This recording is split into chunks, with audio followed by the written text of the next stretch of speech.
বাংলাদেশিদের ভারত থেকে তাড়ানোর দাবির পর হাসিনাকে গ্রেফতারে ইন্টারপোলের রেড অ্যালার্ট, তাকে বের করে দেবে কি দিল্লি? দায়িত্ব নিয়ে ট্রাম্পের তোলপাড়, জন্মসূত্রে নাগরিকত্ব বাতিল ও কড়া অভিবাসন নীতি সহ কি কি বিতর্কিত সিদ্ধান্ত নিলেন তিনি? তুরস্কে পাহাড়ের চূড়ায় হোটেলে আগুন, বহু হতাহত, বরফে ঢাকা পর্বতে কিভাবে এমন দুর্ঘটনা হলো?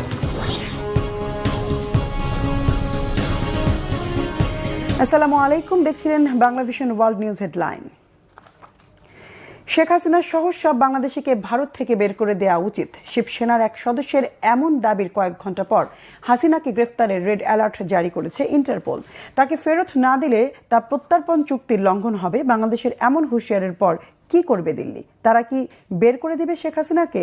আর তা না করলে চুক্তির কোন ধারায় ভারত শেখ হাসিনাকে রেখে দিতে পারবে? কি আছে সেই ধারাতে? ডেস্ক রিপোর্টে জানাচ্ছেন রিফাত জামান।